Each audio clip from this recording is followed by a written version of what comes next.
লোকটি হঠাৎ দেখল তার মায়ের মাথার উপরে একটি কাউন্টডাউন দেখা যাচ্ছে। আশেপাশের গ্রামের লোকদের মাথার উপরেও একই রকম কাউন্টডাউন ছিল। সেখানে দেখা যাচ্ছিল যে সবাই একটি ভয়াবহ বন্যার মুখোমুখি হবে। লোকটি সঙ্গে সঙ্গে সবাইকে অনুরোধ করল দ্রুত জায়গা ছেড়ে চলে যেতে, কিন্তু গ্রামের কেউই তার কথা বিশ্বাস করল না। লোকটি বোঝাতে লাগল যে তার একটি অদ্ভুত ক্ষমতা আছে, সে প্রত্যেক মানুষের মৃত্যুর সময় এবং কারণ দেখতে পারে। আর এখন সে দেখছে যে বিকাল ৩টে সবাই ডুবে মারা যাবে। গ্রামবাসীরা এটাকে খুবই হাস্যকর মনে করল। তারা রাগ করে বলল, লোকটি বাজে কথা বলছে, শুধু সবাইকে ভয় দেখিয়ে গ্রাম ছাড়াতে চায়। তখন লোকটি বাধ্য হয়ে গ্রামের গমের ক্ষেতে আগুন লাগিয়ে দিল। এতে গ্রামবাসীরা আরও ক্ষিপ্ত হয়ে তাকে ধরতে দৌড়ালো, কিন্তু লোকটি সবাইকে নিয়ে উঁচু জায়গার দিকে দৌড়াতে লাগলো। পালানোর সময় লোকটি একটি ট্রাক্টর দেখতে পেল। সে দ্রুত ট্রাক্টরের চাকা খুলে নিল যাতে সেগুলো লাইফ বয়া হিসেবে ব্যবহার করা যায়। গ্রামবাসীরা যখন দেখল তাদের গাড়ি খুলে ফেলা হচ্ছে, তারা আরও রেগে গেল। কেউ একজন লাঠি তুলে লোকটিকে শিক্ষা দিতে চাইছিল। ঠিক তখনই হঠাৎ বন্যা চলে এলো। গ্রামবাসীরা ভয়ে হতভাগ হয়ে গেল। তারা বুঝতে পারছিল না কি করবে। লোকটি দ্রুত সবাইকে বলল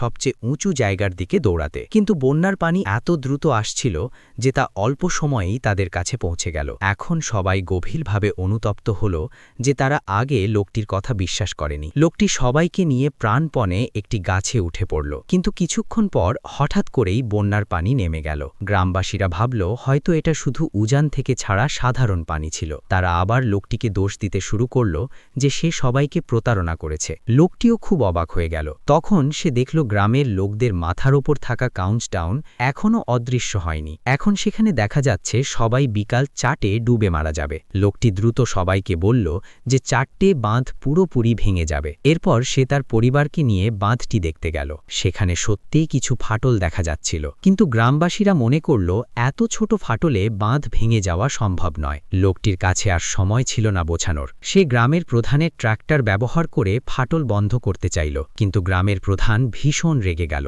সে একটি ইঁট তুলে লোকটির বাবা মাকে ধরে ফেলল এবং হুমকি দিল ট্রাকটি সঙ্গে সঙ্গে থামাতে। লোকটি যখন থামতে চাইছিল না, তখন গ্রামের প্রধান লোকটির বাবার পিঠে ইঁট দিয়ে আঘাত করল। বাধ্য হয়ে লোকটিকে ট্রাক থামাতে হলো এবং প্রধানের কথা মেনে নিতে হলো। ঠিক সেই সময় পানির স্তর হঠাৎ বেড়ে গেল। বাঁধ ভেঙে পড়তে শুরু করল, আর এবার গ্রামের মানুষদের তাদের অবিশ্বাসের মাসুল দিতে হলো।